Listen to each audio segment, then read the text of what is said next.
Hey, reading is officially back, and I'm literally so excited to tell you what I've been on this whole journey.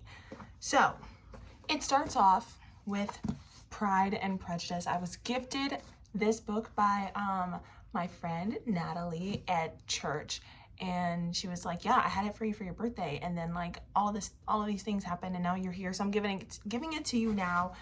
And this is actually her copy. She gave me her copy, but literally, look how beautiful this is. This is so beautiful. I love when they like redo it.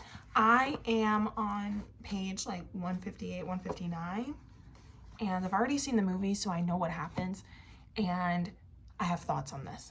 But in exciting news, I literally got my first comic book.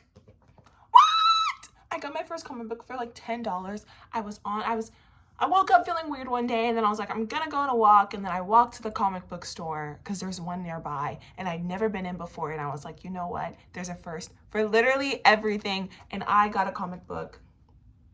This is Supergirl, Woman of Tomorrow. And I started it early this morning in the AM. 1 a.m. is when I started this.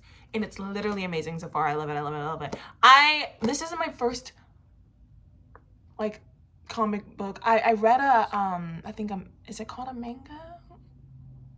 Or maybe it was a comic book. But I read something for my young adult literature class that I took a few semesters ago, and it was a comic book, so it was really nice, but it was like long. So yeah, but this is my first like actual comic book. When I tell you, and you'll find out this later because it's literally a series that I'm making.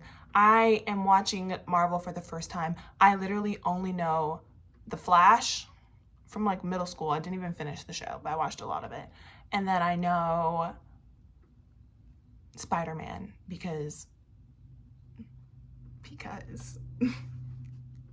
what can I say? So yes, I'm really excited to start this journey, but let's talk Pride and Prejudice, okay? I have so many opinions already. This book is so good. This book is literally so good. First of all, the title, Pride and Prejudice. Miss Jane Austen had something to say. She literally had something to say when she wrote this. I came into it being like, oh, I'm gonna see Elizabeth and what's his name, Fitzwilliam Darcy fall in love. First of all, halfway through the book, and that doesn't happen. Well, a little bit less than halfway through the book. They're not in love yet. They're actually not even talking. And it's not because of their own drama.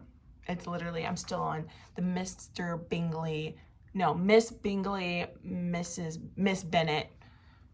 They're not talking, whatever. Moment. This entire book, if I just went in not knowing that that Elizabeth was going to fall in love with Mr. Darcy, I would still like this book because this is like a social commentary on how pride and prejudice in people like not befalls us. I'm not trying to, I feel like when I talk about this book, I try to sound British or whatever, but like it prevents us from the connections that we can make. And there's so many, like, I think the character, I really couldn't tell you. There's a character, one of her sisters is seen as someone that is really intellectual and likes maybe not political, but social commentary. And she talks about vanity and pride and how they're different. And then those things are brought up more and more, like, oh, his vanity, oh, her vanity, oh, their pride, whatever. And it's just like, oh my gosh, that was so cool how we get to see through one of her sisters, maybe, I don't think it was Lydia, but someone, Mary, I don't know. But Jane Austen's thoughts are in the characters. And some of the characters are super silly, they're frilly, like Mrs. Bennet, silly, Mr. Bennet, stoic, but also funny, plays tricks on his wife, so funny.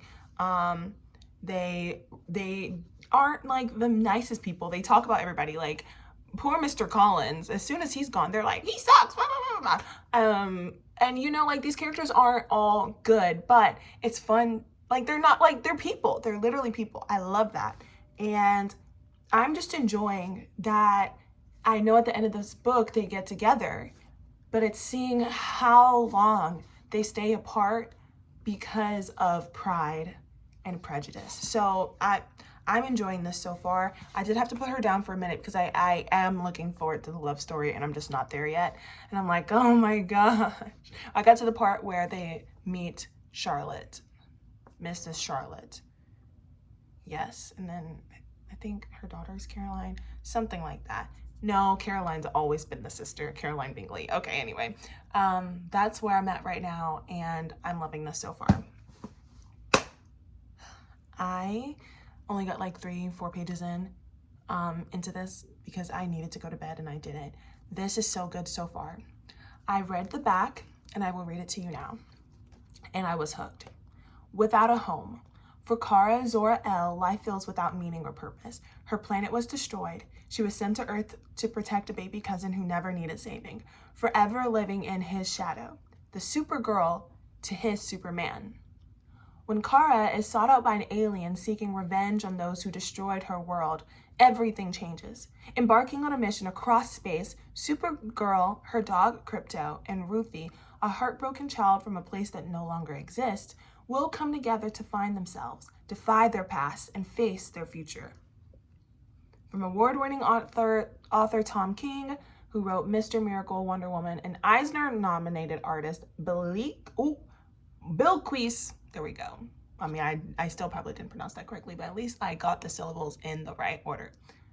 Bilquis Evely, who wrote illustrated The Dreaming and Wonder Woman, comes a character-defining cosmic masterpiece for the ages. Collect the complete saga. And apparently this is the one they're making the movie after.